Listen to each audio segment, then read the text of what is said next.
खूनी कुआं। सीमा गर्मियों की छुट्टियों में अपनी नानी के गांव आई थी। सीमा नानी के घर पहुंचने के बाद अपनी नानी के पैर छूती है और उनसे आशीर्वाद लेती है। तभी उसकी नानी उससे कहती है, इतनी बड़ी हो गई मेरी सीमा, चल जल्दी से हाथ मुंह धो ले, मैं तेरे लिए खाना लगा देती हूँ। भूख लगी होगी ना? हाँ नानी, भूख तो लग रही है मुझे, आपके हाथ के बने हुए पीले दाल और चावल खाने की। कितना टाइम हो गया है मुझे आपके हाथ का बना हुआ दाल चावल खाए हुए। तू तो नौकरी में व्यस्त थी, तो तुझे कहाँ से टाइम मिलेगा अपनी नानी के लिए। और जब इतने टाइम बाद आई है तो ज्यादा टाइम के लिए रुक कर जाएगी तू। हाँ नानी, इस बार पूरे 2 महीने के लिए आई हूँ। सीमा की नानी अंदर जाकर उसके लिए खाना बनाने लगती है। सीमा कमरे में अकेली होती है, तभी उसे किसी औरत के रोने की आवाज सुनाई देती है। वो कभी खिड़की से बाहर झांकती है तो कभी दरवाजे से बाहर झांकती है। उसे समझ में नहीं आ रहा होता है कि आखिर रो कौन रहा है। तभी नानी खाना लेकर आ जाती है। वो अपनी नानी से कहती है, नानी, कोई औरत रो रही है क्या? मैं जब से यहाँ आई हूँ तब से मुझे यहाँ किसी औरत की रोने की आवाज आ रही है। हे भगवान, कहीं ये वही तो नहीं? बोलो ना नानी। अरे कोई नहीं रो रहा, ये तेरे मन का वहम है। और तू ना अब खाना खा ले, ज्यादा यहाँ वहाँ की बातों में ध्यान मत दिया कर। जल्दी से खाना खा और फिर मेरे साथ आ जा मेरे कमरे में, दोनों बैठकर खूब सारी बातें करेंगे। ऐसे ही अगले दिन सीमा अपनी नानी के साथ गांव के बाजार जा रही होती है। उसी रास्ते में फिर से किसी औरत के रोने की आवाज आती है। वो अपनी नानी से कहती है, अरे नानी, क्या सच में तुम्हें अभी भी किसी औरत की रोने की आवाज नहीं सुनाई दे रही? मुझे किसी औरत की बहुत बुरी तरीके से रोने और चीखने की आवाजें आ रही है। मैं बहुत परेशान हूँ नानी, आखिर ये कौन है? मुझे लगता है कि सीमा को शहर भेज देना चाहिए, यहाँ रहना उसके लिए ठीक नहीं। नानी बोलो ना, आप चुप क्यों हो जाती हो? सीमा, तू घर चल, मुझे तुझसे बहुत जरूरी बात करनी है। नानी सीमा को घर ले आती है और सीमा से कहती है, सीमा, कल सुबह तू शहर वापस चली जाएगी। अरे अचानक? आखिर क्या बात है नानी? आप मुझे ऐसे जाने को क्यों कह रही हो? मैं बस जो कह रही हूँ उस पर ध्यान दे। तू कल सुबह यहाँ से चली जाएगी, और ये बात मैं कोई मजाक में नहीं बोल रही। तू कल जाएगी तो मतलब जाएगी।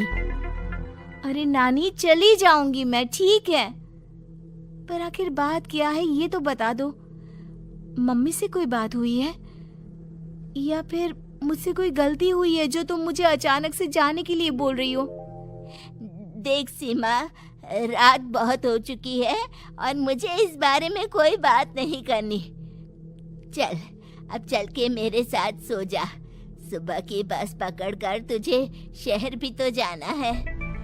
सीमा को अपनी नानी का ऐसा व्यवहार देखकर बहुत ही अजीब लगता है। उसे कुछ समझ में नहीं आ रहा होता है कि आखिर उसकी नानी उसे अचानक से गांव छोड़कर जाने के लिए क्यों कह रही है। ये सारी बातें सोचते सोचते सीमा की आंख लग जाती है और वो अपनी नानी के साथ सो जाती है। ऐसे ही आधी रात को सीमा को फिर से किसी औरत की रोने की आवाज सुनाई देती है। वो उस औरत की आवाज सुनकर बार बार करवटें बदल रही होती है और तभी उसे सपने में भी एक अजीब सी औरत की परछाई दिखाई देती है, जो इतना चीख चीख कर रो रही होती है कि सीमा डरकर उठ जाती है। वो पूरे पसीने पसीने हो रही होती है। वो अपने आसपास देखती है तो घर में बिल्कुल शांति का माहौल होता है। सीमा घबरा जाती है। वो अपनी नानी को जगाने की कोशिश करती है मगर उसकी नानी नहीं जगती। सीमा को फिर से उस औरत की रोने की आवाज सुनाई देती है। आखिरकार सीमा अपने आप को रोक नहीं पाती और वो घर का दरवाजा खोलकर बाहर निकलती है। आखिर ये माजरा क्या है? आज तो मैं पता करके रहूंगी। अब आवाज का पीछा करते हुए सीमा आधी रात को गांव के चौपाल के पास बने कुएं के पास पहुंच जाती है, जहां कुएं की चारों ओर बेड़ियां लगी होती हैं। उन बेड़ियों में लगे हुए ताले के साथ एक लाल रंग का कपड़ा और माता रानी का कलावा बंधा होता है। उस कुएं में से सीमा को किसी के रोने की आवाज आती है। सीमा परेशान हो जाती है। इस कुएं में कौन है? कौन है यहाँ? सुनो, कौन है? कौन रो रहा है? वो चिल्ला चिल्ला कर पूछती है और साथ ही लोगों को जगाने की कोशिश करती है, मगर किसी को भी उसकी आवाज सुनाई नहीं देती। अब सीमा खुद उस कुएं के पास की बेड़ियों और तालों को खोलने की कोशिश करती है और किसी तरह कुछ देर की मशक्कत के बाद सीमा उसको खोल भी देती है। और जैसे ही वो कुआं खोलकर उसके अंदर झांकती है, सीमा उस कुएं में गिर जाती है। इतने में उसकी नानी की नींद भी खुल जाती है और सीमा को पास ना देखकर नानी परेशान हो जाती है। नानी घबराकर पूरे घर में उसे ढूंढने की कोशिश करती है, जिसके बाद उसकी नानी और सभी लोग उस खूनी कुएं के पास जाते हैं और सीमा की नानी कुएं के पास खड़ी होती है। सभी गांव वालों और सीमा की नानी को सीमा के चिल्लाने की आवाज आती है। बचाओ! कोई मुझे बचाओ! मेरी बच्ची, हम आ गए, हम तुझे बचा लेंगे। नानी, मुझे यहाँ बहुत डर लग रहा है। यहाँ इंसान की कटी हुई मुंडिया, हाथ, पैर और कंकाल है और खून भी है। नानी, मुझे डर लग रहा है। आप सब मेरी मदद कीजिए, नहीं तो ये खूनी कुआं मेरी बच्ची को भी खा जाएगा। अरे मुझे तो ये समझ में नहीं आ रहा कि आखिर इस खूनी कुएं को खोला किसने। सालों पहले इसको इतनी मुश्किलों के बाद तांत्रिक बाबा ने बंद किया था। अरे पूरा गांव खूनी कुएं के बारे में अच्छे से जानता है, तो कोई भी जानबूझकर तो ऐसा करेगा नहीं। मतलब किसी ने अनजाने में इसे खोल दिया है भैया। सीमा को इस बारे में मालूम नहीं था और जब से वो यहाँ आई थी तभी से उसे किसी औरत के रोने की आवाजें भी सुनाई दे रही थी। कहीं सीमा ने ही तो उसे नहीं खोला। अगर ऐसा है तो फिर सीमा का बचना बहुत मुश्किल है।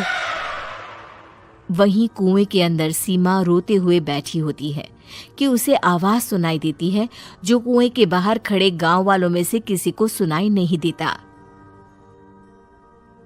आज सालों के बाद मुझे ताजा खून मिलेगा। तेरा खून पीकर आज मैं अपनी प्यास बुझाऊंगा।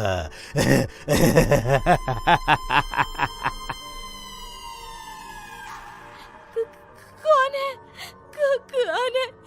मत मारो प्लीज, मुझे जाने दो प्लीज। मैंने किसी का क्या बिगाड़ा है? वो तुझे मरने के बाद पता चल ही जाएगा। जितने में गांव वाले और सीमा की नानी कुछ सोच पाते, उतने में उन्हें सीमा के चिल्लाने की आवाज आती है और अगले ही पल सब शांत हो जाता है। क्या हुआ? सीमा, मेरी बेटी। माफ करना बहन, लेकिन अब सीमा वापस नहीं आएगी। हमें एक बार फिर से कुएं को बंद करना होगा। गांव वाले तभी तांत्रिक को बुला कर लाते हैं। एक बार फिर अपनी शक्ति से तांत्रिक बाबा उस कुएं को हमेशा हमेशा के लिए बंद कर देते हैं और वहां एक बोर्ड लगा दिया जाता है कि यहाँ आना मना है।